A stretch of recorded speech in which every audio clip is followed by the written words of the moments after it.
नमस्कार मुलांनो. आजच्या या ऑनलाईन तासिकेमध्ये आपल्या सर्वांचे प्रथमतः पुन्हा एकदा स्वागत. मुलांनो, काल आपण वाक्य म्हणजे काय, वाक्याचे दोन भाग, तसंच वाक्यांचे अर्थावरून व क्रियापदावरून जे 9 प्रकार पडले त्याच्याविषयी अभ्यास केलेला होता. ते प्रकार होते विधानार्थी वाक्य, प्रश्नार्थी वाक्य, उद्गारार्थी वाक्य, संकेतार्थी वाक्य, आज्ञार्थी वाक्य.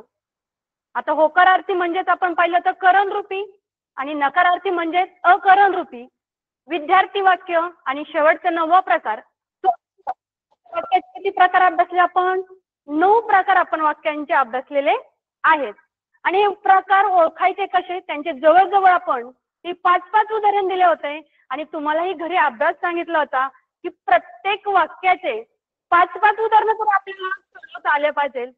आता जे आपण 9 प्रकार अभ्यासलेत त्याच्यावरच काही कालचे जे प्रश्न राहिले होते आपण ते प्रश्न आपण पाहणार आहोत. तर मुलांनो, आपला जो पुढचा प्रश्न, आपण 2 प्रश्न अभ्यासले होते. तिसरा प्रश्न जो होता आपला तो होता आई वडिलांचा मान राखणे आपले कर्तव्य आहे. आता हे जे आहे आई वडिलांचा मान राखणे आपलं कर्तव्य आहे, वाक्याचा प्रकार ओळखा. आणि हे जे पर्याय दिलेले आहेत हे पर्याय म्हणजे आपण काय केलेले आहेत रे, काल अभ्यासलेले आहेत. पहिला आहे आज्ञार्थी वाक्य. मग आज्ञार्थी वाक्य म्हणजे काय हे आपण काल पाहिले. ज्या ठिकाणी आज्ञा दिलेली असते, आपल्याला कोणीतरी सांगितलेलं असतं, काम सांगितलेलं असतं. मग हे बघा, आई वडिलांचा मान राखणे आपलं कर्तव्य आहे. यात कुठं आज्ञा वाटते का आपल्याला? नाही. म्हणजे हा जो पर्याय आहे पहिला चुकीचा आहे. स्वार्थी वाक्य. स्वार्थी वाक्य म्हणजे ज्या वाक्यात काळाचा बोध असतो, काळाचा उल्लेख त्या ठिकाणी केलेला असतो त्याच स्वार्थी वाक्य. त्या ठिकाणी काळाचा उल्लेख नाहीये. विद्यार्थी वाक्य. आता सगळ्यात महत्वाचं एक ठिकाणी एक शब्द आहे, ज्या वाक्याकाल तुम्हाला मी समजावून सांगितल्यात आणि कशा प्रकारे ते देखील सांगितलंय. मग करता तर बघा, संकेत. संकेत म्हणजे काय सांगितलं? जर असं केलं तर तसं होईल. संकेत नाही म्हणजे या ठिकाणी आपलं उत्तर काय असणार आहे, कर्तव्य काय आहे विद्यार्थ्यांचं? आई वडिलांचं असेल, गुरुजनांचं असेल, आपण काय केलं पाहिजे रे? मान राखला पाहिजे. म्हणजे आपलं उत्तर काय आहे? विद्यार्थी वाक्य हे आपलं उत्तर आहे. आता बघा, समजलं सगळ्यांना? तर पुढचा प्रश्न बघूया. बघा, ज्या वाक्यातून तीव्र स्वरूपाची भावना व्यक्त केली जाते.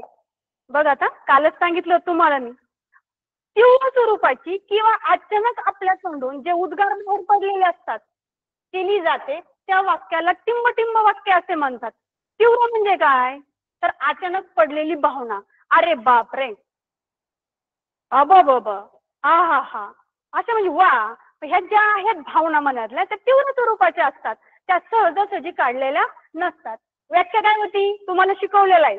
त्या ठिकाणी व्याख्या दिली तसं पाहिलं तर प्रश्न कसा विचारला बघा, आपले वैशिष्ट्य असेल किंवा ते क्लुप्त्या असतील ओळखायच्या, ते आपल्याला जमलं पाहिजे. त्या ठिकाणी आहे ज्या वाक्यातून तीव्र स्वरूपाची भावना व्यक्त केली जाते त्या वाक्याला काय म्हणायचं? टिंब असे म्हणतात. आपण पाहिले पहिला पर्याय आहे विधानार्थी वाक्य. या ठिकाणी साधं विधान केलेलं असतं. येईल का तीव्र स्वरूपाची भावना विधानार्थी वाक्यात असती का रे? नाही. म्हणून पहिला पर्याय सुद्धा आपला चुकीचा आहे. दुसरा आहे प्रश्नार्थी वाक्य. आता आहे का ज्या वाक्यातून तीव्र स्वरूपाची भावना, किंवा प्रश्न आहे का कुठं? नाही, प्रश्न नाही. शिवाय आपलं काय आहे, प्रश्नार्थी वाक्यात प्रश्नाच्या शेवटी काय असतो? प्रश्नचिन्ह असतं. म्हणजे हे सुद्धा उत्तर आपलं काय आहे रे? चुकीचं आहे. उद्गारार्थी वाक्य. आणि यापैकी नाही तर असं नाही, पण उद्गार अर्थी उद्गार. मग तुम्हाला काल सांगितलं होतं, उद्गार कधी बाहेर पडतात? एखादी घटना असेल, एखादी गोष्ट असेल, तुम्ही ती अचानक बघतात किंवा काहीतरी तुमच्या समोर घटना घडते तेव्हा आपल्या तोंडातून काय बाहेर पडत असतं? उद्गार. म्हणजे आपलं ज्या वाक्यातून तीव्र स्वरूपाची भावना व्यक्त केली जाते त्या वाक्याला काय म्हणतात? उद्गारार्थी वाक्य असे म्हणतात. बघा, खूप सोपं आहे, फक्त प्रश्न व्यवस्थित लक्षात आहे. पुढचा प्रश्न बघा, 5वा प्रश्न आहे आपला, पुढीलपैकी योग्य पर्याय निवडा. आता योग्य पर्याय निवडायचा आहे. पर्याय दिलेत असेच काहीतरी संदिग्ध प्रश्न हे असतात, पर्याय असतात की आपल्याला उत्तर वाटतं हे आहे की ते आहे. अशा प्रकारचे पर्याय असतात. प्रथमतः प्रश्न शांततेने वाचायचा आहे. आता याच्यापैकी योग्य 2 पर्याय दिलेत, अ आणि ब. मग आता योग्य तुम्हाला पर्याय निवडायचा आहे खाली. ज्या वाक्यात केवळ विधान केलेले असते त्या वाक्याला विधानार्थी वाक्य म्हणतात. बघा, काल पहिलाच वाक्यांचा प्रकार पाहिला आपण, विधानार्थी वाक्य. सरळ सरळ वाक्य असतं, आपल्याला सांगायचं असतं. म्हणजे त्या वाक्यातून काय केलेलं आहे, केवळ साधं वाक्य आहे, सरळ विधान केलेलं आहे, म्हणतात विधानार्थी वाक्य. म्हणजे आकडा काय आहे, बरोबर आहे. आता ज्या वाक्यात प्रश्न विचारलेला असतो त्या ठिकाणी काय केलेलं आहे, प्रश्न विचारलेला आहे. काल आपण प्रश्नार्थी वाक्यांचा प्रकार सुद्धा बघितलाय. त्या वाक्यात काय म्हणतात, प्रश्नार्थी वाक्य. बरोबर आहे का रे? जिथं काय केलेलं आहे, प्रश्न विचारलेला आहे. तू कुठे चाललास, तू केव्हा आलास, जेवण केलंस का, असे वेगवेगळे प्रश्न विचारलेले असतात. त्या वाक्याला काय म्हणतात, प्रश्नार्थी वाक्य. म्हणजे ब हा पर्याय सुद्धा, ब जे विधान आहे ते सुद्धा कसं आहे, बरोबर आहे. म्हणजे आता आपल्याला उत्तर शोधायचंय, अयोग्य म्हणजे हे होणार नाही, कारण आपलं योग्यता आहे. पण बघा, ब योग्य, ब पण योग्य आहे, पण इथं काय पर्याय दिले, अयोग्य, ब योग्य, वेगवेगळं आहे. खालचे पर्याय बघायचे, दोन्ही योग्य. योग्य म्हणजे काय रे, बरोबर आहेत. अ आणि ब हे जे 2 विधान तुम्हाला दिलेले आहेत हे दोन्ही विधान कसे आहेत, बरोबर आहेत.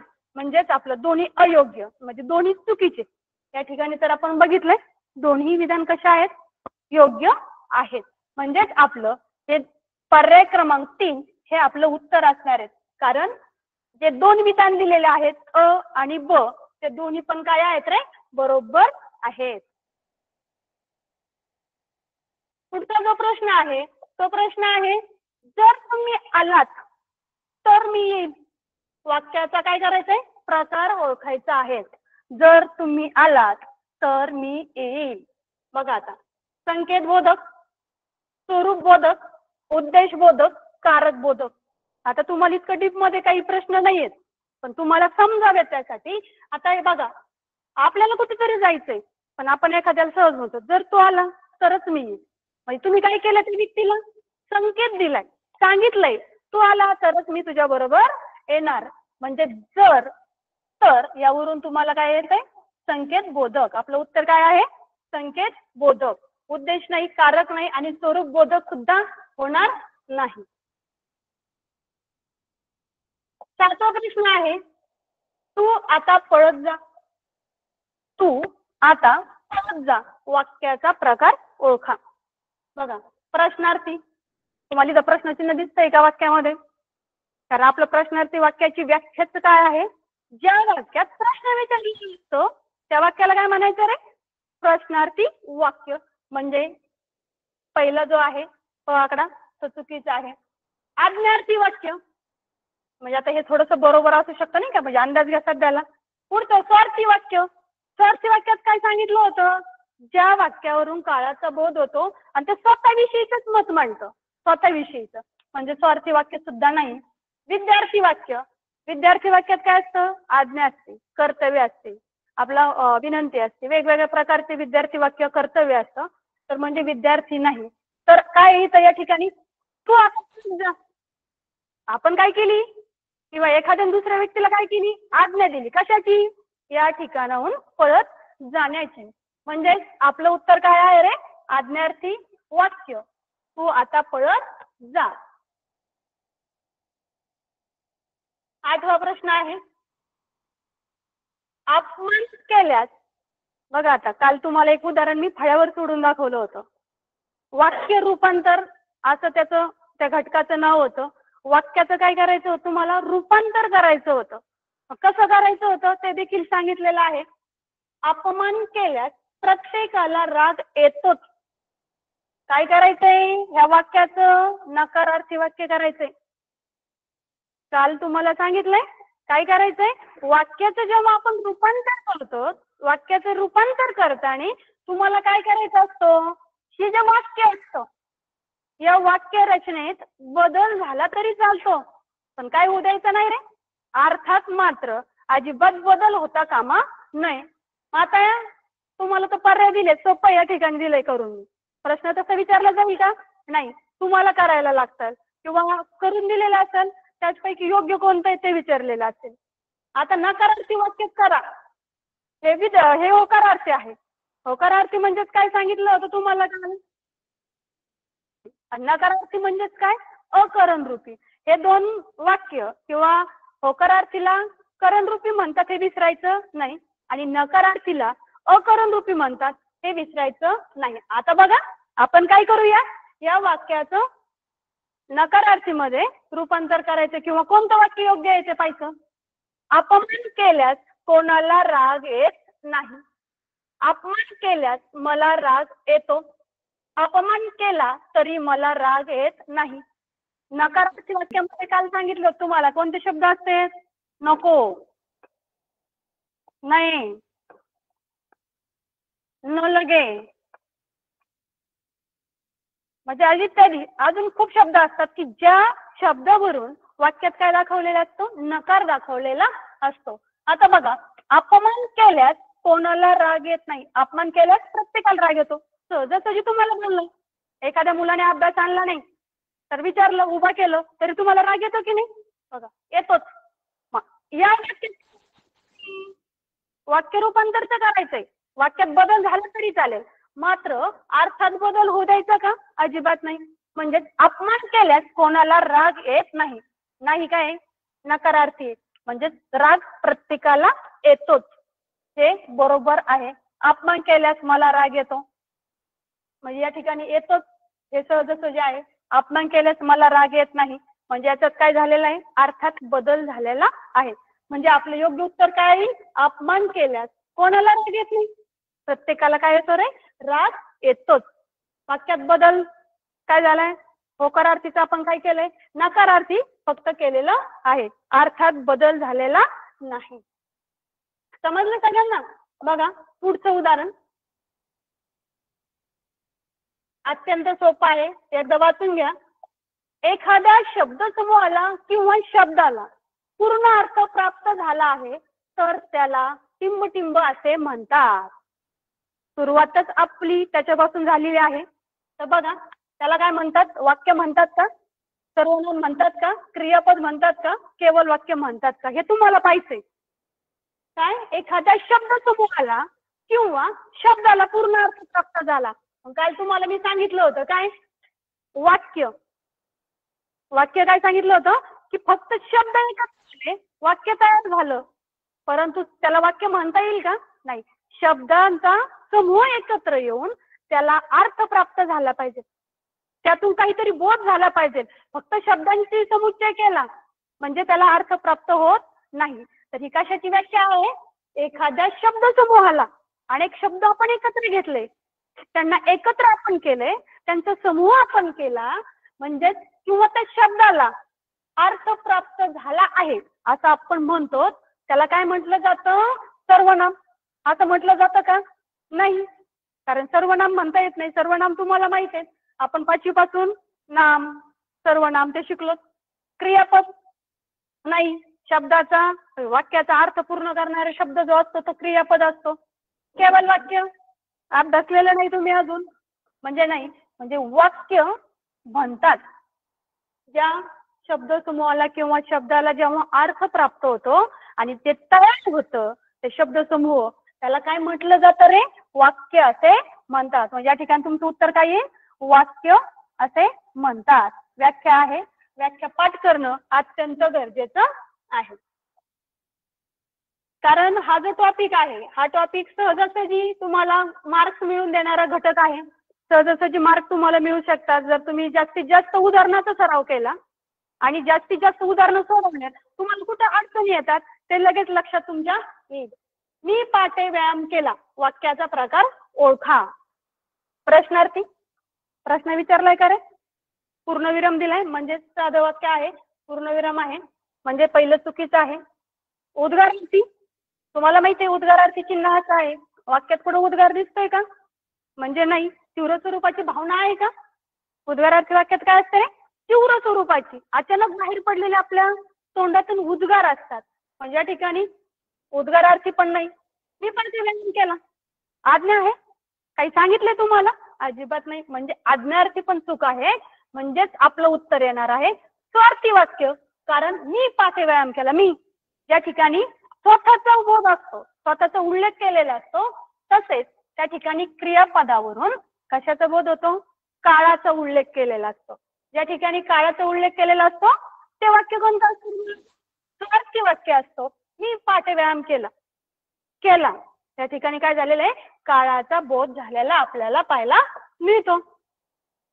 अशा प्रकारे आपण जे काल वाक्याचे किती प्रकार अभ्यासले?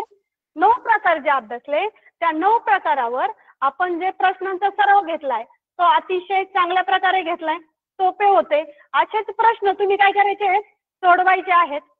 5-5, 6-6 प्रश्न जरी तुम्ही ऐकायचे बघितले, सराव केला तर नक्कीच तुम्हाला काय होणार आहे? वाक्य समजण्यास सोपं जाणार आहे. आता वाक्यांचे प्रकार यातलाच आपला भाग 2 ते कोणते आहेत? वाक्यातील विधानावरून पडणारे प्रकार. काल आपण क्रियापदावरून आणि अर्थावरून पडणारे पाहिलेत प्रकार. 9 प्रकार व्यवस्थित तुम्हाला समजले असतील अशी आशा व्यक्त करते. आणि आता आपण वाक्यांचे प्रकार, वाक्यातील विधानावरून पडणारे प्रकार. मग आता विधानावरून पडणारे प्रकार काल तुम्हाला सांगितलं होतं 3 प्रकार आहेत. पहिला आहे केवल वाक्य, दुसरा आहे संयुक्त वाक्य आणि तिसरं आहे मिश्र वाक्य. 3 प्रकार आहेत. खूप सोपे आहेत. ज्याला पहिले 9 प्रकार व्यवस्थित समजले, 9 प्रकाराचा व्यवस्थित त्यांनी अभ्यास केलाय कालपासून, तर त्याला हे समजण्यास अत्यंत सोपे आहेत. आणि छोट्या छोट्या गोष्टी आहेत की तो प्रकार ओळखायचा आहे कसा ते आपण पाहणार आहोत. तर पहिला तो काय आहे? केवल वाक्य. वाक्याचाच अर्थ आहे केवल वाक्य. ज्या वाक्यात एकच उद्देश, एकच विधेय असते त्यास केवल वाक्य किंवा शुद्ध वाक्य असे म्हणतात. आता तुम्हाला बघा कालचे 2 शब्द तुमच्या कानावर येत असतील, उद्देश आणि विधेय. काल आपण पाहिले उद्देश विधेय वाक्याचे जे 2 भाग होते. पहिला उद्देश भाग आणि दुसरा विधेय भाग. उद्देश म्हणजे काय होतं आपण? आता ज्याला उद्देश म्हणजे काय हे ज्याला समजलं असेल आणि ज्याला विधेय म्हणजे काय हे जर समजलं असेल तर केवल वाक्य समजण्यास खूप सोपं आहे.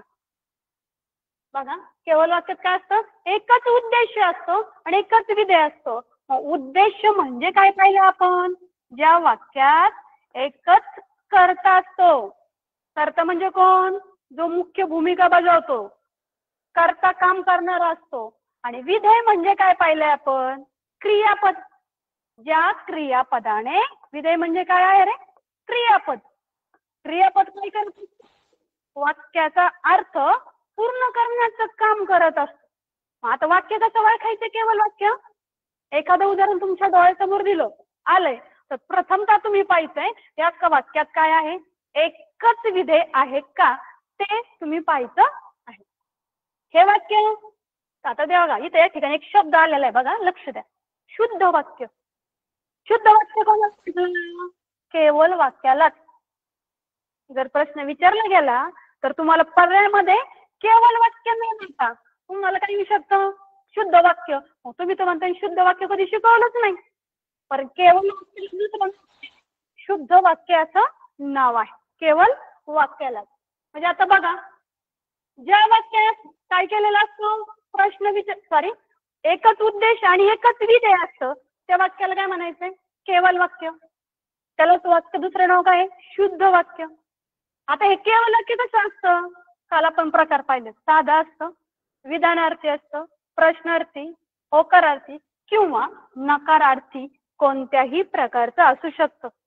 मग आता तुम्हाला प्रश्नार्थी आलंय म्हणजेच तुम्ही म्हणणार काय प्रश्नार्थी वाक्य आहे? नाही. तर तुम्हाला काय करायचंय?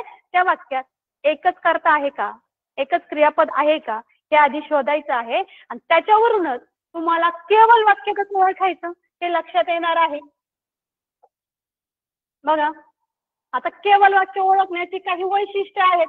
ती वैशिष्ट्ये जर आपण व्यवस्थित लक्षात ठेवली तर तुम्हाला केवल वाक्य सहजासहजी ओळखता येईल. पहिलं वैशिष्ट्य आहे या वाक्यात एकच उद्देश एकच विधेय असतं ते वाक्य केवल वाक्य असतं.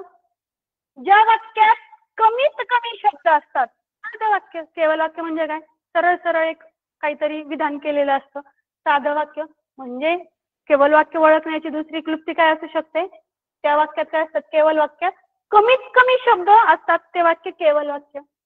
केवल वाक्य विधानार्थी, आज्ञार्थी, प्रश्नार्थी, होकारार्थी वा नकारार्थी सुद्धा असू शकतं. कोणत्याही प्रकारात ते मोडू शकतं. केवल वाक्य कोणत्याही उभयान्वी अव्यय वापरले जात नाही. लक्षात काय घ्यायचंय? ज्यावेळी केवल वाक्य ओळखायचं असतं तर केवल वाक्यात कधीच उभयान्वी अव्यय येत नाहीत. आता बघा काही उदाहरणाच्या साहाय्याने आपण पाहूया केवल वाक्य ओळखायचंय कसं. बघा 5 उदाहरणं तुमच्या समोर घेतलेली आहेत. बघा पहिलं उदाहरण आहे, शरीर सुदृढ राहण्यासाठी आपण व्यायाम करावा. आता काय सांगितलंय? केवल वाक्यात काय असतं? एकच उद्देश एकच विधेय असतो. प्रथमतः आपण विधेयाचा जास्तीत जास्त विचार करायचा. त्या वाक्यात किती विधेय आलेले आहेत? विधेय म्हणजे काय? तर त्या वाक्यात क्रियापद किती आलेले आहेत? पहिलं वाक्य तुम्ही वाचलंय काय? शरीर सुदृढ राहण्यासाठी आपण व्यायाम करावा. सांगा बरं, हे काय आहे? एकच क्रियापद आलंय म्हणजे एकच काय आलेलं या वाक्यात?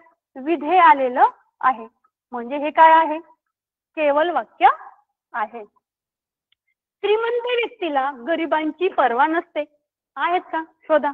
नसते.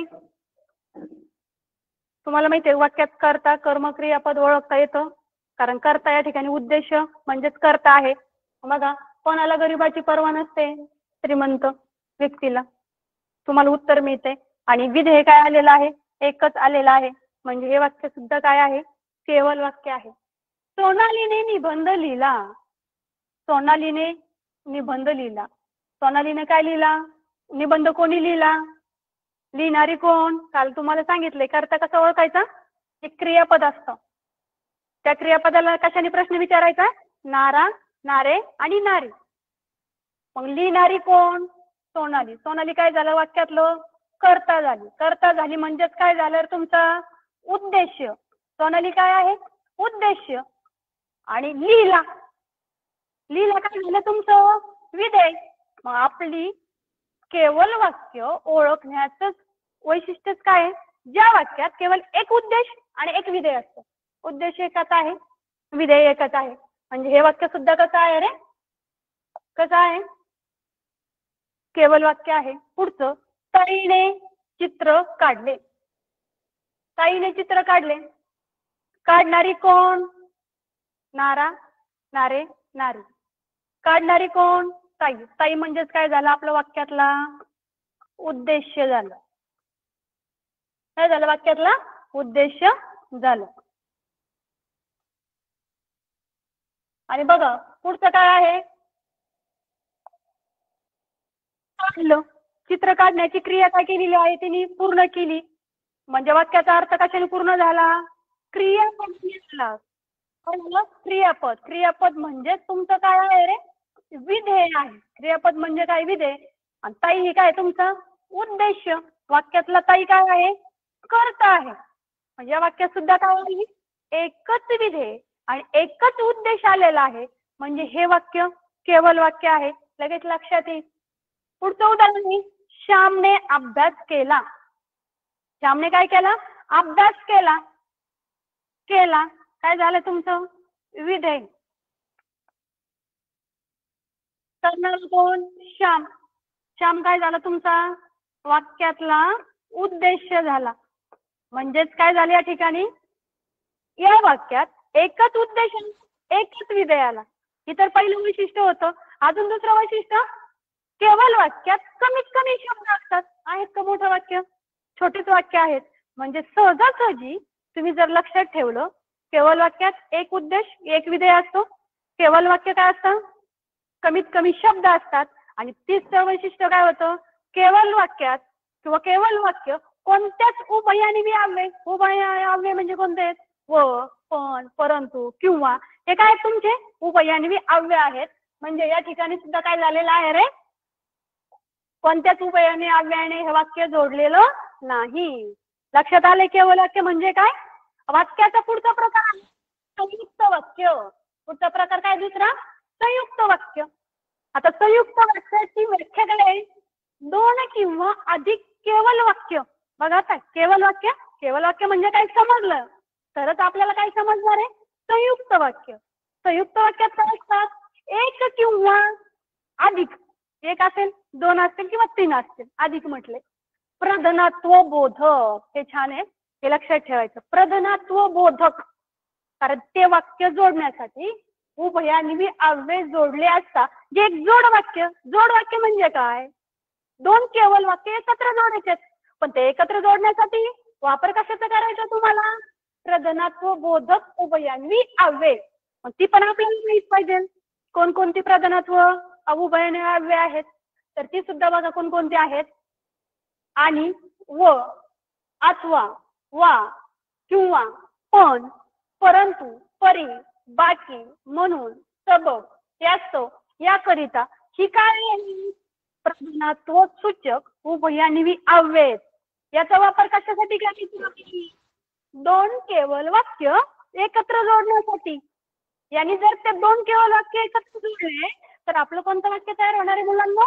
संयुक्त वाक्य तयार होणार आहे. ओळखण्याची सोपं आहे की नाही?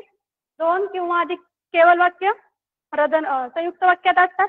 ते कशाने जोडले जातात? प्रधानत्व सूचक उभयान्वी अव्ययाने ती काय असतात? जोडलेली असतात. आता या संयुक्त वाक्याची वैशिष्ट्य तेच आहे, परत लक्षात ठेवायचं फक्त व्यवस्थित. काय असतं? दोन किंवा अधिक केवल वाक्य असतात.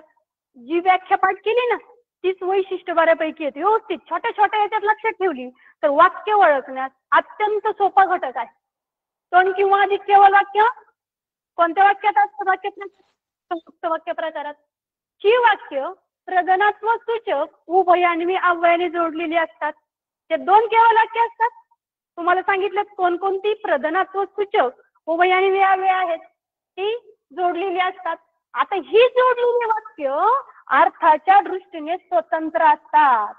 जे दोन वाक्य तुम्ही जोडणार आहेत ना, दोन केवल वाक्य, साधी साधी वाक्य, तिचे अर्थ कसे असतात? स्वतंत्र असतात. तिला कोणाची गरज लागत नाही. ते जे वाक्य असतात ना दोन, त्याला कोणाची गरज नसते. ते स्वतःचा स्पष्ट करत असतात. हे लक्षात ठेवायचंय मात्र जास्त.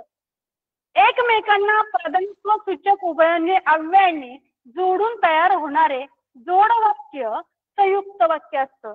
आणि ज्या दोन केवल वाक्य ज्या दोन किंवा उभयान्वी अव्ययाने जोडलेली असतात प्रधानत्व सूचक, ते काय असतात? जोड वाक्य असतात. लक्षात ठेवायचं. दोन वाक्य जोडली म्हणजे ते काय झालं? जोड वाक्य. जोडणे म्हणजे काय?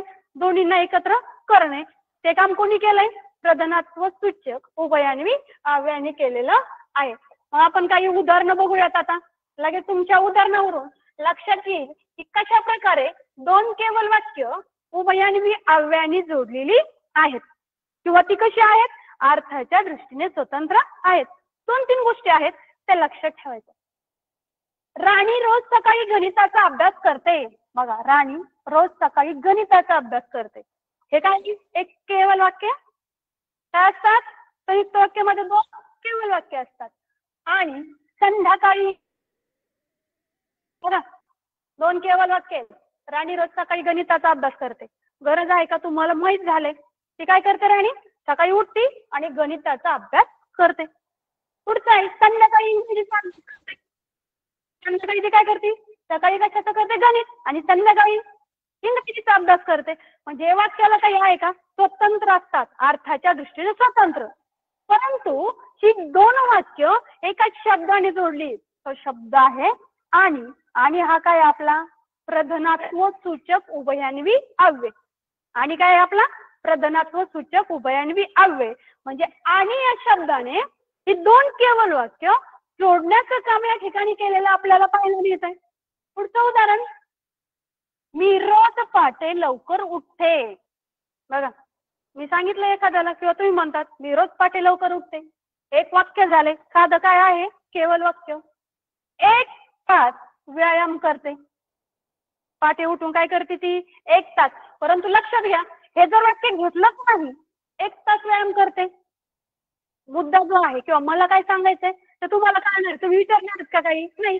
कारण हे कसं आहे, अर्थाच्या दृष्टीने स्वतंत्र आहे.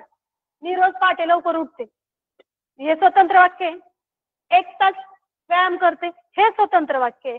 परंतु हे वाक्य काय केलेलं आहे, एका उभयान्वी अव्ययाने जोडण्याचं काम केलं आणि ते उभयान्वी अव्यय आहे वनी काय केलं, ही 2 केवल वाक्य एकत्र जोडण्याचं काम या ठिकाणी केलेलं आहे.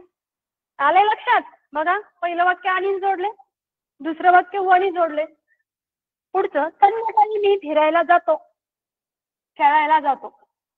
संध्याकाळी मी फिरायला जातो आणि खेळायला जातो एवढं जरी सांगितलं तुम्ही, स्वतंत्र आहे, अर्थ त्याचा व्यवस्थित निघतोय. पहिलं, संध्याकाळी मी फिरायला जातो, जाता येतो. पहिलं वाक्य एक आहे आणि दुसरं वाक्य आहे, यात 2 कर्ते आहेत. इथं जातो, या ठिकाणी जातो. आणि या 2 वाक्यांना, केवल वाक्यांना जोडण्याचं काम किंवा या शब्दाने केलंय आणि त्यांनी एक जोड वाक्य तयार केलंय. ते वाक्य कोणतं आहे, तो प्रकार कोणता आहे, संयुक्त वाक्य. आई नोकरीतून निवृत्त झाली. आई नोकरीतून काय झाली, निवृत्त झाली. म्हणजे काय झाली तुमच्या मताने, रिटायर झाली. तिला सवड मिळाली. सवड मिळाली म्हणजे तिला काय मिळालंय, बघा, ज्यावेळी काम करत असतात त्यावेळेस काय असतं, आपल्या मागे धावपळ असते. आणि ज्यावेळी निवृत्त झाले म्हणजे ते मोकळे झालेले आहेत आणि त्यांना काय, त्या कामातून दुसऱ्या कामासाठी काय मिळालंय, वेळ मिळालेला आहे. आई नोकरीतून निवृत्त झाली, तुमच्या लगेच लक्षात येईल, माझी आई काय झाली, आता तिची सर्व्हिस संपली, ती रिटायर झाली. तिला सवड मिळाली, तिला काय मिळालं, वेळ मिळालाय.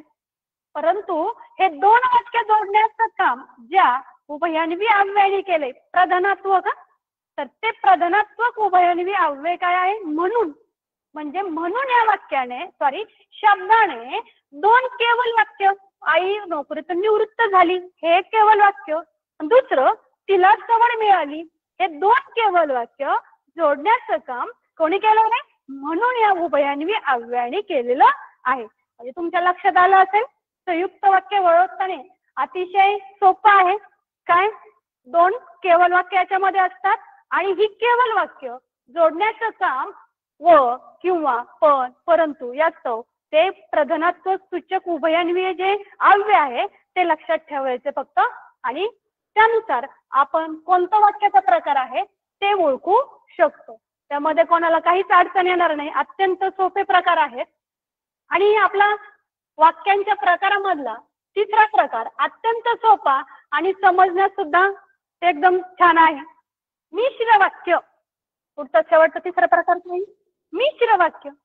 आता मिश्र म्हणजे काय रे, बघा, एक प्रधान वाक्य व एक किंवा अधिक गौण वाक्य गौणत्व सूचक उभयान्वी अव्ययाने जोडून जे एक संमिश्र वाक्य तयार होत. संमिश्र म्हणजे काय, एकात एक वाक्य तयार होते त्यास मिश्र वाक्य असे म्हणतात. मिश्र म्हणजे एक किंवा अधिक वाक्य एकत्र येतात आणि ते कशाने जोडली जातात, जसं संयुक्त वाक्य प्रधानात्व सूचक उभयान्वी अव्ययाने जोडलं असतं, तसं मिश्र वाक्य गौणत्व सूचक उभयान्वी अव्ययाने जोडलं जातं. त्याला काय म्हणायचंय, मिश्र वाक्य. आता हे गौणत्व सूचक उभयान्वी अव्यय कोणते आहेत ती सुद्धा आपल्याला माहित पाहिजे. गौणत्व सूचक उभयान्वी अव्यय म्हणजे की, म्हणून, जे, कारण, का, यास्तव, सबब, जर, जरी, जेव्हा, तेव्हा, जे, ते खूप शब्द असतात, ते एकावर एक आधारित असतात. इत्यादी जे शब्द आहेत हे शब्दावरून आपण ठरवू शकतो की हे मिश्र वाक्य आहे की संयुक्त वाक्य आहे. तुमच्या उदाहरणं पाहिले किंवा वाक्याची वैशिष्ट्य पाहिली मिश्र वाक्याची लगेच लक्षात येणार आहेत, कारण वैशिष्ट्य अत्यंत महत्वाचे आहे. ज्याने वैशिष्ट्य पाठ केली त्याला वाक्य समोर आलं की लगेच लक्षात येणार, हा 2 केवल वाक्य एकत्र आलेत, ते जोडण्याचं काम केलंय, म्हणजे कोणतं वाक्य आहे, संयुक्त वाक्य. ज्या वाक्यात एकच उद्देश आहे, एकच विधेय आहे, ते केवल वाक्य. आता अशाच प्रकारे जसं केवल वाक्य आणि जसं संयुक्त वाक्य आपल्याला समजलंय, सोपं आहे, त्याच प्रकारे मिश्र वाक्य सुद्धा अत्यंत सोपं आहे समजण्यास. त्याची वैशिष्ट्ये जर आपण व्यवस्थित लक्षात घेतली तर हे वाक्य प्रकार समजण्यास अत्यंत सोपा आहे. आता मिश्र वाक्याची वैशिष्ट्ये लक्षात कसं ठेवायचंय, तर एक प्रधान वाक्य. आता प्रधान म्हणजे काय, महत्वाचं. आणि एक किंवा अधिक गौण. गौण म्हणजे काय, त्या प्रधानावर ते आधारित असतात. पण एक महत्वाचं काय असतं, एक महत्वाचं असतं, बाकीचे वाक्य त्याच्यावर आधारित असतात. याच्या उलट क्रिया आपण संयुक्त वाक्यात काय पाहिली रे, दोन्ही जी वाक्य असतात ती कशी असतात, अर्थाच्या दृष्टीने स्वतंत्र असतात. दुसरं वैशिष्ट्य काय आहे, दोन्ही वाक्य गौणत्व सूचक उभयान्वी अव्ययाने जोडलेली असतात. आता तुम्हाला सांगितले कोणकोणती गौणत्व सूचक उभयान्वी अव्यय आहेत, ते काय केलेले आहेत, जोडलेली आहेत. तुम्हाला लक्षात आलं असेल नाही का. तसंच काय करू आपण, पुढचं वैशिष्ट्य काय आहे, ही जोडलेली वाक्य अर्थाच्या दृष्टीने स्वतंत्र नसतात. संयुक्त वाक्यात काय पाहिलं तुम्ही, जी दोन केवळ वाक्य जोडलेली असतात ती कशी असतात, स्वतंत्र असतात. मिश्र वाक्यामध्ये ही जोडलेली वाक्य स्वतंत्र नसतात. म्हणजे काय असं आपण उदाहरणाच्या सहाय्याने पाहू, पण लक्षात ठेवायचं, ज्याप्रमाणे संयुक्त वाक्यात दोन्ही केवळ वाक्य त्यांचा स्वतःचा अर्थ स्पष्ट करतात, त्यांचा स्वतंत्र असा अर्थ निघतो, मात्र मिश्र वाक्यामध्ये ती स्वतंत्र नसतात. गौणत्व सूचक उभयान्वी अव्ययाने जोडल्यास तयार होणार जे नवीन वाक्य असतं त्याला काय म्हणतात, मिश्र वाक्य. ते गौणत्व सूचक उभयान्वी आपण दोन वाक्य जोडणार आहोत ना, ते काय करणार आहेत, एकत्र ज्या वेळेस करणार आहोत, ते एकत्र जोडणार जे आहोत, ते नवीन जे वाक्य तयार होणार आहे ते जोडून त्याला काय म्हटलं आहे, मिश्र वाक्य. आता बघूया आपण काही उदाहरणाच्या सहाय्याने तुमच्या लगेच लक्षात येईल कशा प्रकारे हे वाक्य आहेत. आता बघा उदाहरणाच्या सहाय्याने लगेच लक्षात येईल, जे चकाकते ते सोने नसते. आता बघा मिश्र वाक्याचे वैशिष्ट्य काय आहे, या वाक्यात एक प्रधान वाक्य असतं. प्रधान म्हणजे काय, महत्वाचं असतं. मग काय, सोने नसते. पण कोणतं सोनं नसतं, हे प्रधान आहे, सोनं नसतं.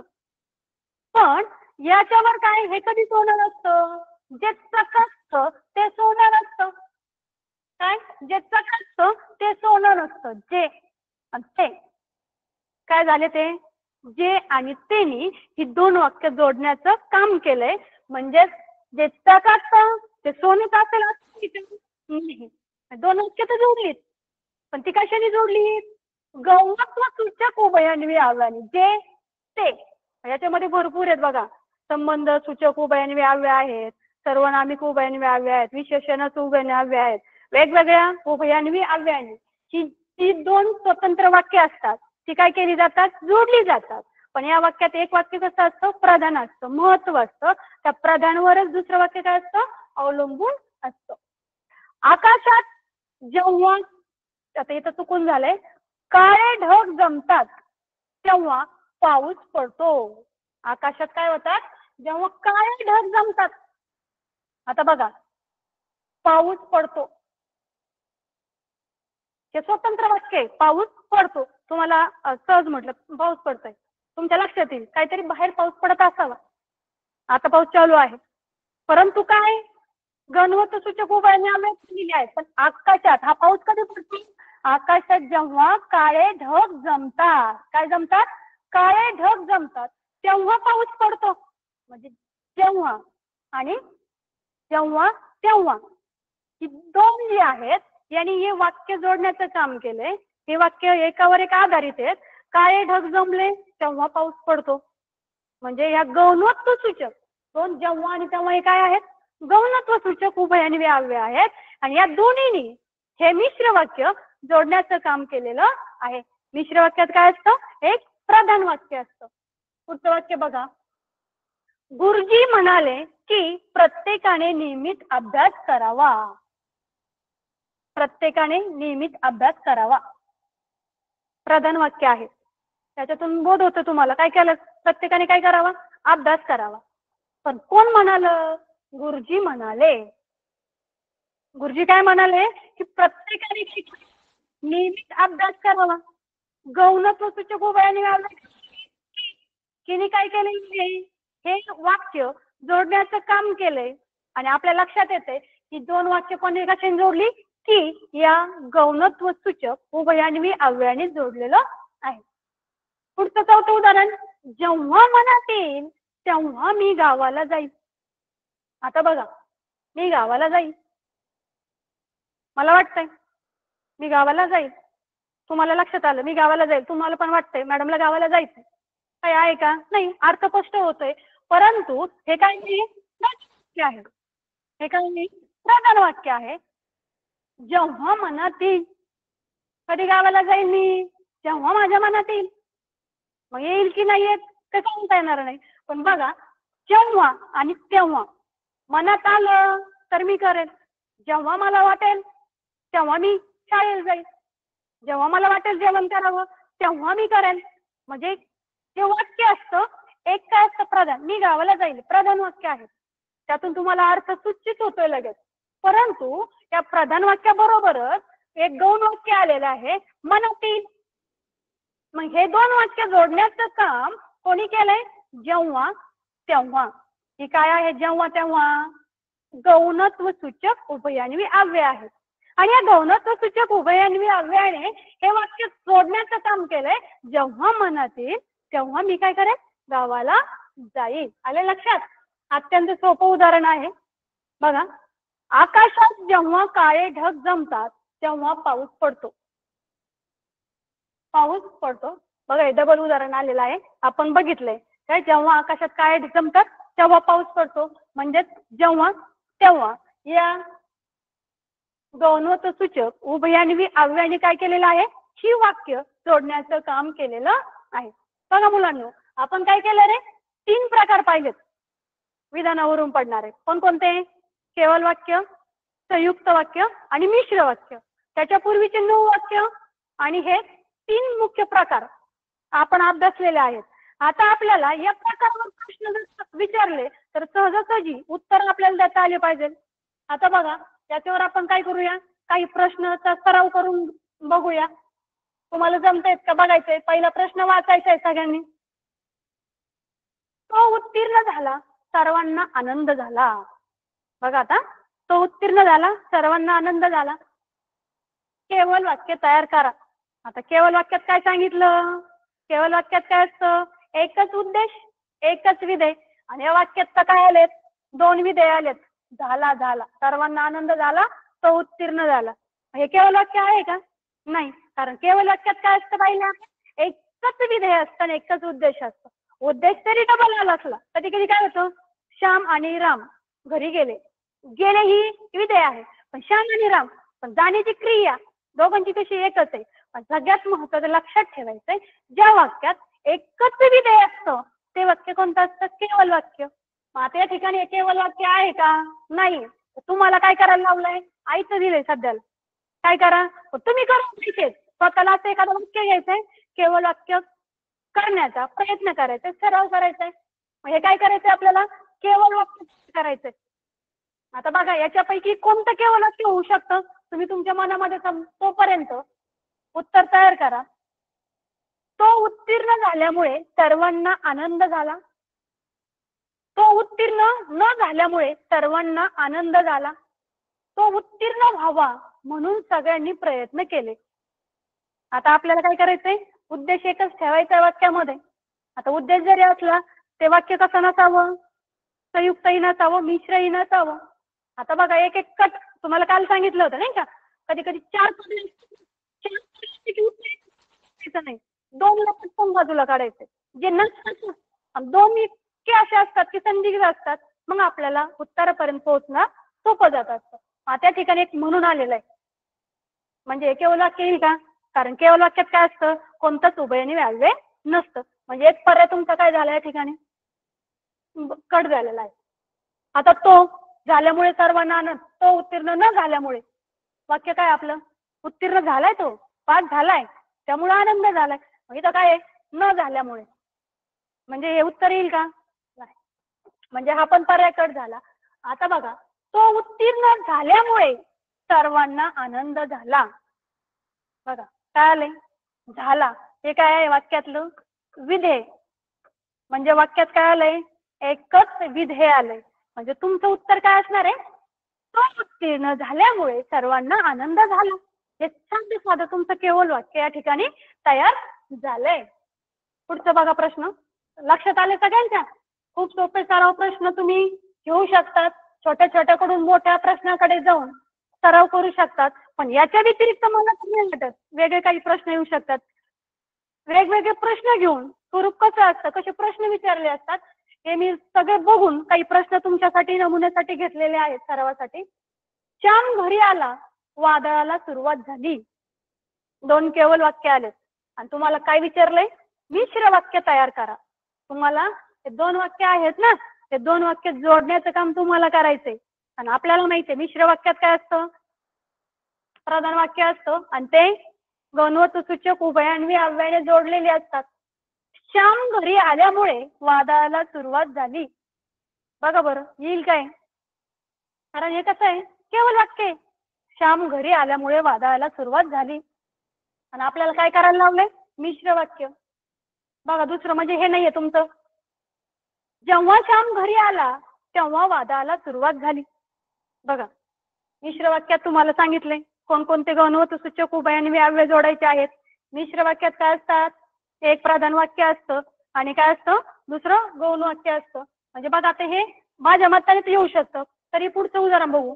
श्याम घरात आला, वादळाला सुरुवात झाली. हे सुद्धा काय आहे? साधं साधं एक साधं केवळ वाक्य आहे. सरळ सरळ विधान केलेलं आहे. एकच या ठिकाणी उद्देश आहे. म्हणजे बघा जेव्हा श्याम घरी आला तेव्हा वादळाला सुरुवात झाली. हे वाक्य बघा दोन वाक्य आहेत. वादळाला सुरुवात झाली प्रधानत्व बोधक प्रधान वाक्य आहे. अरे यातून लगेच लक्षात येईल. मी म्हटलं वादळाला सुरुवात झाली, तुमच्या लक्षात येईल काय झालंय? वादळ सुरू झालेलं आहे. पण कधी? जेव्हा श्याम घरी आला. श्याम कुठं आलाय? घरात आला. पण हे वाक्य जोडण्याचं काम कोणी केलंय? गौणत्व सूचक जेव्हा आणि तेव्हा या गौणत्व सूचक उभयान्वी अव्ययाने केलेलं आहे आणि म्हणून हे कोणतं वाक्य होतं? मिश्र वाक्य आहे. आले लक्षात? म्हणजे आपलं पर्याय क्रमांक 2 हे काय आहे? उत्तर आहे. बघा पुढचा आहे. वाचा प्रश्न वाचा. जर दोन वाक्य टिंबटिंबांनी जोडली तर मिश्र वाक्य तयार होते. आता तुम्हाला काल सांगितले काय होऊ शकतं? कधी कधी सरळ सरळ तुम्हाला मार्क मिळवण्यासाठी काही प्रश्न असतात. सगळेच प्रश्न अवघड असतात का? नाही. त्या ठिकाणी काय विचारली? व्याख्या. आता तुम्हाला जे आपण पाहिलेत प्रकार त्याच्यामध्ये वैशिष्ट्य सांगितलेत, प्रकारचे व्याख्या पण सांगितल्यात. जे जर दोन वाक्य टिंबटिंबांनी जोडली तर काय तयार होतं? मिश्र वाक्य. आधीचा प्रश्न पाहिला. सामान्य नाम नाही. सामान्य नाम जोडलं का मिश्र वाक्य? म्हणजे नाही. म्हणजे हा पण पर्याय चुकीचा आहे. सर्वनाम नाही. म्हणजे सर्वनामाने जोडलंय का आपण मिश्र वाक्य? नाही. विशेषण आता काय आहेत आपले? शब्दाच्या जातीमधले आहेत नाही का? विशेषण कोणतं एखादं वाक्य विशेषणाने जोडलेलं असतं का? नाही. म्हणजेच बघा सामान्य नाम नाही, सर्वनाम नाही, विशेषण नाही, तर जी दोन वाक्य जोडली असतात ना मिश्र वाक्य ते कसे असतात? गौणत्व सूचक किंवा गौणत्व बोधक सूचक बोधक तुम्ही वापरू शकतात. उभयान्वी अव्ययाने जोडले तर जेव्हा तेव्हा जे ते हे काय आहेत?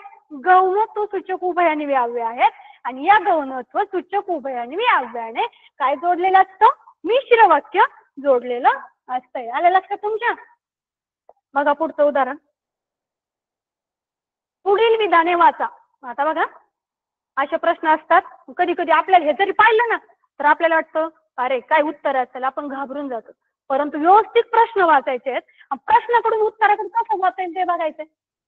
तुम्हाला अ ब आणि क ही विधाने दिलीत. काय दिलंय? विधाने वाचा म्हटलंय. विधान दिलेत तुम्हाला आणि ती विधाने वाचून तुम्हाला काय करायचं आहे? उत्तराकडे जायचंय.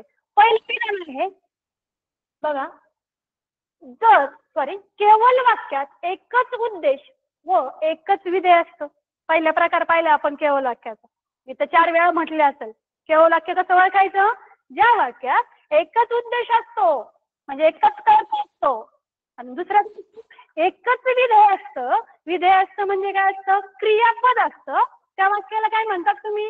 केवळ वाक्य. म्हणजे हे काय आहे? बरोबर आहे. हे विधान कसं आहे? बरोबर आहे. केवळ वाक्यात शुद्ध वाक्य असंही म्हणतात. आता सांगितलं तुम्हाला नाही का? कधी कधी वाक्यात पर्याय मग आपण गडबडून जातो. जसं होकारार्थी आणि नकारार्थी याला जसे डबल नाव आहेत ना, करणरूपी अकरणरूपी, तसंच केवळ वाक्याला काय म्हणतात, शुद्ध वाक्य म्हणतात. म्हणजे हे सुद्धा विधान कसं आहे आपलं, बरोबर आहे. जे चकाकते ते सोने नसते हे केवळ वाक्य आहे.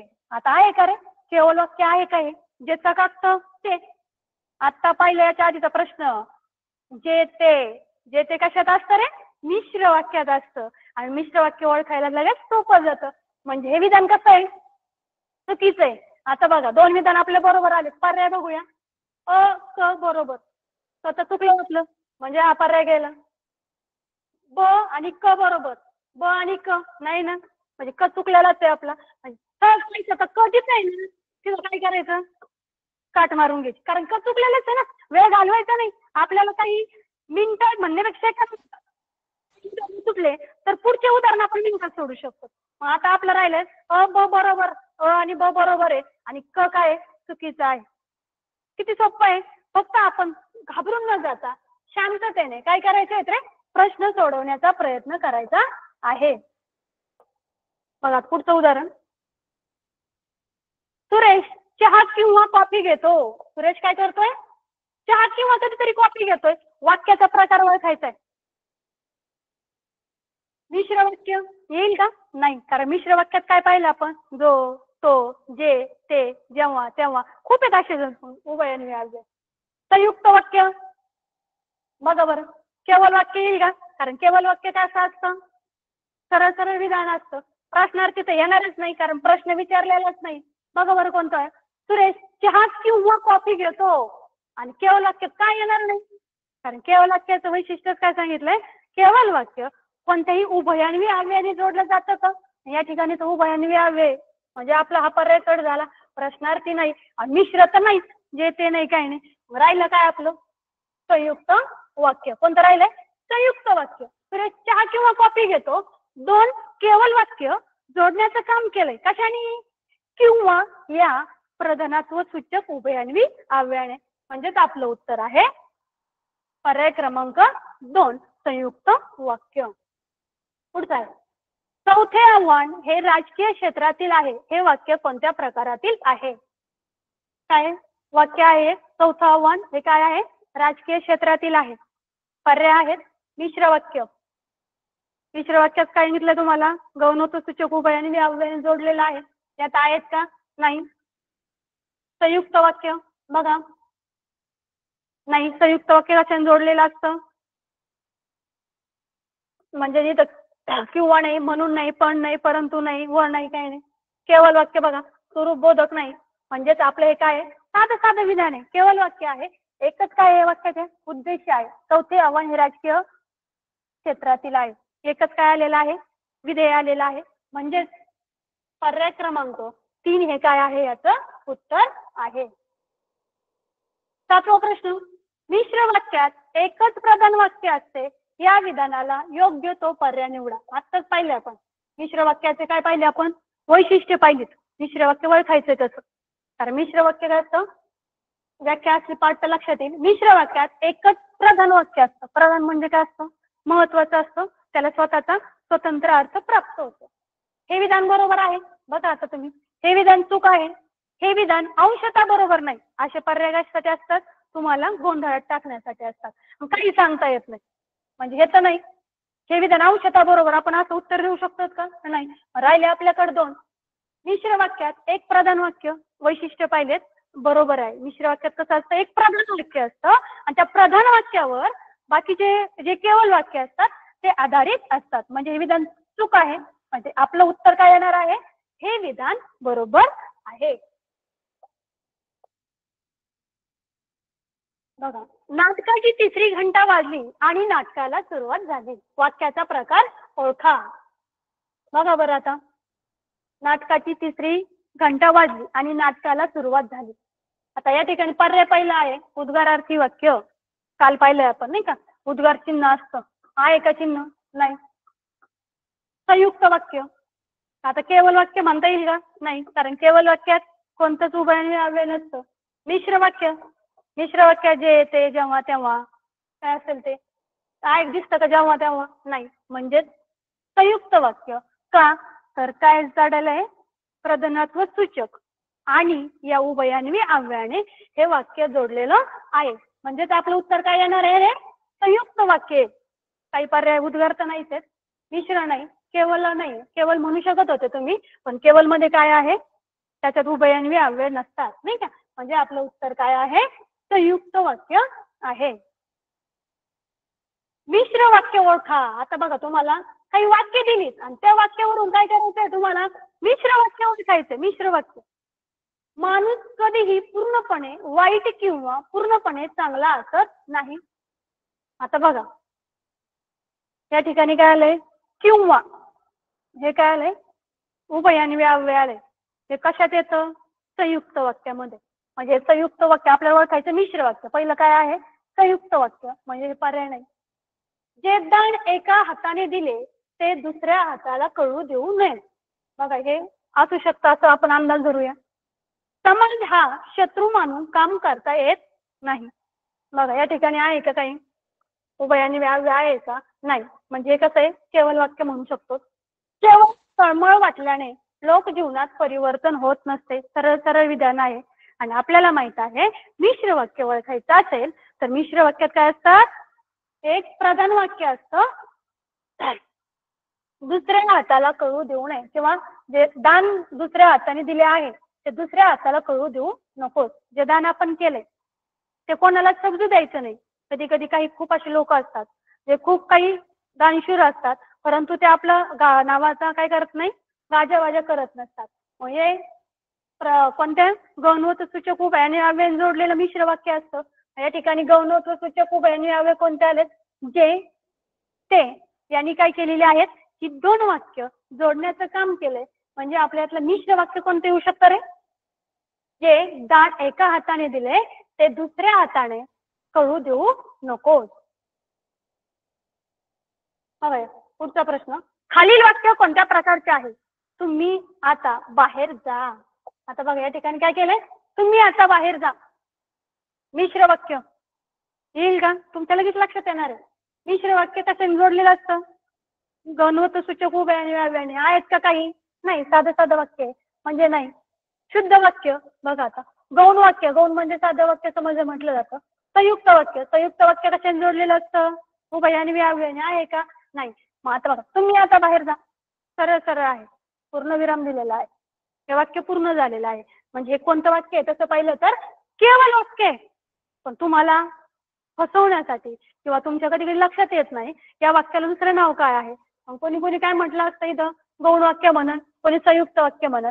पण केवळ वाक्य आहे, केवळ वाक्याला दुसरं नाव काय आहे, शुद्ध वाक्य असे देखील म्हटलं जातं. मग अशा प्रकारे 11वा प्रश्न आपण बघूया. जे खरे असेल ते तू बोल. जे खरे असेल ते तू बोल. वाक्य प्रकार ओळखा. संयुक्त वाक्य आणि पण, परंतु, किंवा म्हणजे नाही जोडलंय का, नाही. केवळ वाक्य साधं साधं असतं, पण त्याच्यात काय असतं, एकच उद्देश एकच विधेय असतं. मिश्र साधं वाक्य नाही, म्हणजे मिश्र वाक्य. खूप उदाहरणं पाहिल्यामुळे तुमच्या लगेच लक्षात येईल की मिश्र वाक्य कशाने जोडलं जातं, जे ते म्हणजेच गौणवत्व सूचक जे उभयान्वी आहे त्यांनी काय केलेलं असतं रे, मिश्र वाक्य. म्हणजेच आपलं उत्तर काय येणार आहे, मिश्र वाक्य. कारण वाक्य जे ते या गौणवत्व सूचक उभयान्वी अव्ययाने जोडलेली आहे. अशा प्रकारे 12वा प्रश्न बघा. मुख्यमंत्री म्हणाले की प्रत्येकाने राष्ट्रसेवा करावी. मुख्यमंत्र्यांनी काय सांगितलंय, प्रत्येकाने काय करायची, आपल्या राष्ट्राची सेवा करावी. वाक्याचा प्रकार ओळखा. बघा, संयुक्त वाक्य, मिश्र वाक्य, केवळ वाक्य, संयुक्त, केवळ संयुक्त वाक्य, केवळ वाक्य. आता याच्यापैकी ओळखायचंय तुम्ही, कसं येणार आहे, कोण सांगताय का, येईल का कोणाला, सांगा बरं. मुख्यमंत्री म्हणाले की प्रत्येकाने राष्ट्रसेवा करावी. प्रत्येकाने राष्ट्रसेवा करावी. मिश्र वाक्यात काय सांगितलं, एक वाक्य कसं असतं, प्रधान असतं आणि त्याच्यावर दुसरं वाक्य. मुख्यमंत्र्यांनी काय सांगितलंय, की प्रत्येकाने काय करावी, राष्ट्राची सेवा करावी. म्हणजे की या गौणवत्व सूचक उभयान्वी अव्ययाने हे वाक्य जोडण्याचं काम केलंय. म्हणजेच याचं उत्तर काय आहे तुमचं? मिश्र वाक्य आहे. अशा प्रकारे आपण काय केलेलं आहे? आज या ठिकाणी विधानावरून वाक्यांचे जे 3 प्रकार पडलेले आहेत.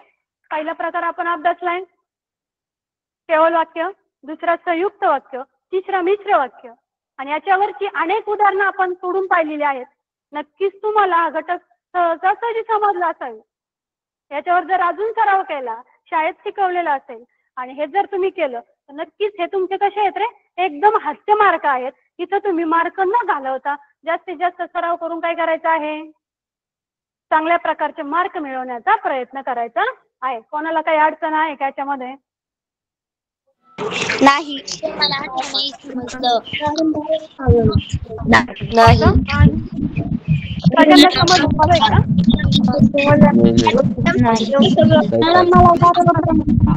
मॅडम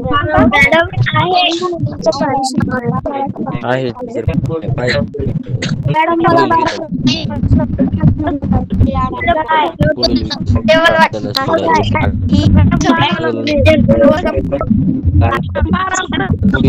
केवळ वाक्य. तुम्हाला येतो का? हा आवाज येतो मला पण काही हेच होतं. मला नाही समजलं. मॅडम सगळं समजलं. केवळ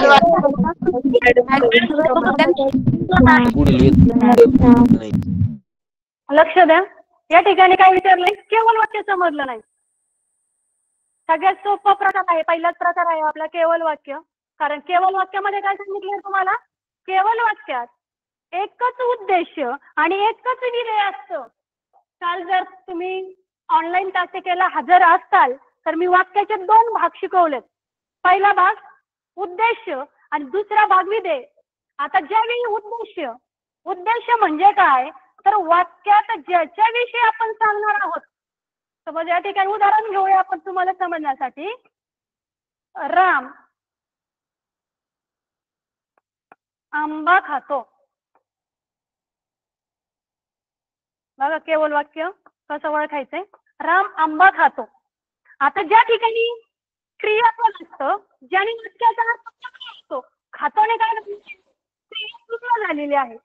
क्रियापद आहे. क्रियापद म्हटलं रे विधेय म्हटलंय. क्रियापद म्हणजे काय? विधेय आहे. आलं लक्षात? आणि तुम्हाला कर्ता ओळखायचंय. सांगितलं होतं क्रियापदाला नारा, नारी, नारे या प्रत्येक. मग या ठिकाणी खाणारा कोण? राम. खाणारा कोण? उत्तर मिळालं राम. राम तुमचा कर्ता आहे. राम काय? कर्ता आहे. म्हणजेच हा वाक्यातला कोण आहे? उद्देश आहे. उद्देश कोण आहे? राम. आणि विधेय काय? खातो. विधेय काय आहे? खातो. मग आता वाक्य केवळ हे काय शिकवलं मी? उद्देश आणि विधेय. मग ज्या वाक्यात एकच उद्देश आणि एकच विधेय असतं, तुम्ही डायरेक्ट काय करा? वाक्यात जर विधेय एकच असेल ना, ते वाक्य कोणतं आहे? केवळ वाक्य. आणि त्याच वाक्याला म्हटलं जातं शुद्ध वाक्य. अत्यंत सोपं टॉपिक आहे. याची वैशिष्ट्य सुद्धा अत्यंत सोपे आहेत. वैशिष्ट्य जर पाठ केली तुम्ही तर तुम्हाला केवळ वाक्य वाचायचं कसं? एकच उद्देश एकच विधेय असतं. ज्या वाक्यात काय असतं? एकच उद्देश असतो आणि काय असतं? एकच विधेय. विधेय म्हणजे त्या वाक्यात एकच क्रियापद असतं. सरळ सरळ काय? एकच क्रियापद असतं. ते वाक्य असतं केवळ वाक्य. या वाक्यात कमीत कमी शब्द असतं. सोपं. जास्त शब्द जसं संयुक्त वाक्यामध्ये साधनात्व सूचक असेल, मिश्र वाक्यामध्ये गौणत्व सूचक असेल, यांनी एकत्र वाक्य जोडण्याचं काम केलं जातं. केवळ वाक्यात जोड वाक्य दिसतंय का तुम्हाला कुठं? नाही. म्हणजे कमीत कमी शब्द असतात. हे वाक्य आपण काय जे 9 प्रकार केले त्यापैकी आज्ञार्थी असेल, प्रश्नार्थी असेल, होकारार्थी असेल, नकारार्थी असेल, कोणत्याही प्रकारचं असू शकतं. आणि सगळ्यात महत्वाचं केवळ वाक्यात कोणतंच उभयान्वी अव्यय वापरलं जात नाही. म्हणजे काय? व, पण, परंतु, किंवा हे काय वापरलंच जात नाही. म्हणजे साधं वाक्य असतं. एकच क्रिया उभयान्वी अव्यय नसतं. त्या वाक्याला काय म्हणायचं रे? केवळ वाक्य असे म्हणतात. आले लक्षात?